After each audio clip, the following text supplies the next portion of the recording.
হয়, ভাৰতবৰ্ষৰ এটা ক্ষুদ্ৰ জাতি টাইখামতিসকল। তেওঁলোকে ইতিমধ্যে আজি উৰুকা উদযাপন কৰিবলৈ আগবাঢ়িছে আৰু কালিলৈ তেওঁলোকৰ বিহু মাঘীয় পূৰ্ণিমাৰ দিনটোতে তেওঁলোকে আচলতে বিহু উদযাপন কৰে। আজি উৰুকা আৰু উৰুকাৰ পৰিপ্ৰেক্ষিতত আজি তেওঁলোকে ইয়াতে সুবিশাল মেজি প্ৰস্তুতি কাৰ্য চলি আছে। ইতিমধ্যে এই মেজি কেমেৰা সঁজুলি মই দেখুৱাবলৈ অনুৰোধ জনাইছোঁ। খুব এটা সুন্দৰ ৰূপত আকৰ্ষণীয় ৰূপত ইয়াত বিশাল মেজি নিৰ্মাণ চলি আছে। ইতিমধ্যে এই নাৰায়ণপুৰৰ এই গোসাইবাৰী খামতি গাঁৱতো এই ব্যাপক প্ৰস্তুতি চলিছে।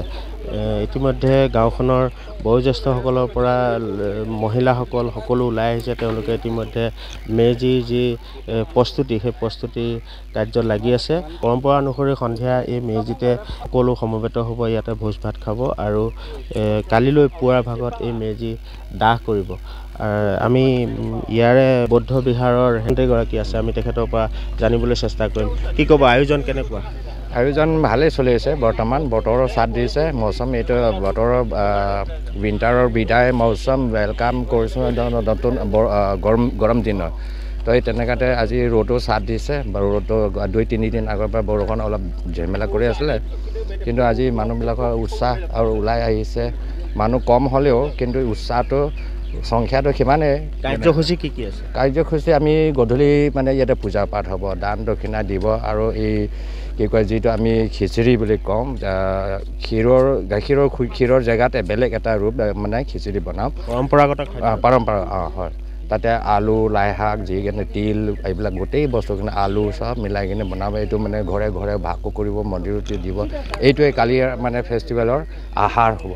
চবৰে ঘৰে ঘৰে মানে চবকে আলহী আহিলেও নিজৰ ভাই বন্ধু চবকে খুৱাব মানে এই আহাৰটোৱে মানে কালি আয়োজনৰ মানে আহাৰটো মেইন খাদ্যটো এই খিচিৰিটোৱে মানে আলুৰ কাঠ আলু আৰু তাৰপিছত তিল যিমানখিনি কিবা মাহ বিধ আছে চব মিলাব মানে তাতে। এইটো এনেদৰে আচলতে আজি তেওঁলোকে উৰুকা উদযাপনৰ বাবে প্ৰস্তুতি চলাইছে। কেমেৰা সঁজুলি মই পুনৰ দেখুৱাবলৈ অনুৰোধ জনাইছোঁ। গাঁওখনৰ মহিলাসকলে খুব সুন্দৰ ৰূপত আকৰ্ষণীয় ৰূপত মেজি সজোৱাত লাগি থকা দেখিবলৈ পোৱা গৈছে।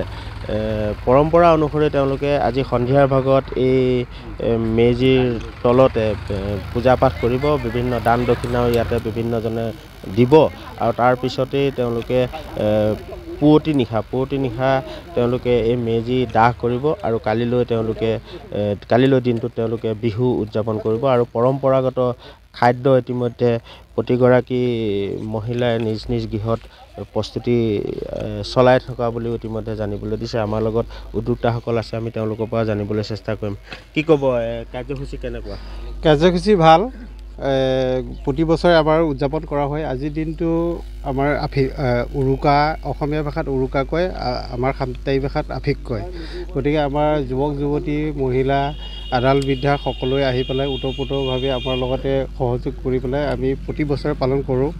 আজি সন্ধিয়া ভাগত আমাৰ ভগৱান বুদ্ধদেৱৰ ওচৰত শ্ৰীচৰণত মানে উৎসৰ্গা কৰা হ'ব। যি যাক প্ৰগ্ৰামটো আছে সন্ধিয়া, তাৰপৰা চাকি বন্তি গছ জ্বলোৱাৰ পাছত আমাৰ ডেকা যুৱক যুৱতীসকলে ইয়াতে মিলা প্ৰীতি হিচাপে ভোজ ভাত এটা খোৱা হ'ব। আৰু কাইলৈ কাউৰী মতাৰ আগত পুৱতি নিশা আমাৰ মেজিভাগ জ্বলোৱা হ'ব। আৰু লগতে কিবা আমাৰ খিচিৰি খাওনাম পা সেই ভাগ বনাই পেলাই ইয়াত প্ৰতিজন সদস্য খোৱা হ'ব। হয়, এনেদৰে আচলতে তেওঁলোকে আজি উৰুকা উদযাপনৰ প্ৰস্তুতি চলাইছে আৰু কালিলৈ তেওঁলোকৰ বিহু উদযাপন হ'ব। আমি নাৰায়ণপুৰৰ এই গোসাঁইবাৰী গাঁৱৰ পৰা এই টাইখামতিসকলৰ যি পৰম্পৰাগত মাঘীয় পূৰ্ণিমা, এই মাঘীয় পূৰ্ণিমাৰ প্ৰাৰম্ভিক যি প্ৰস্তুতি, সেই প্ৰস্তুতি দেখুৱাবলৈ চেষ্টা কৰিলোঁ।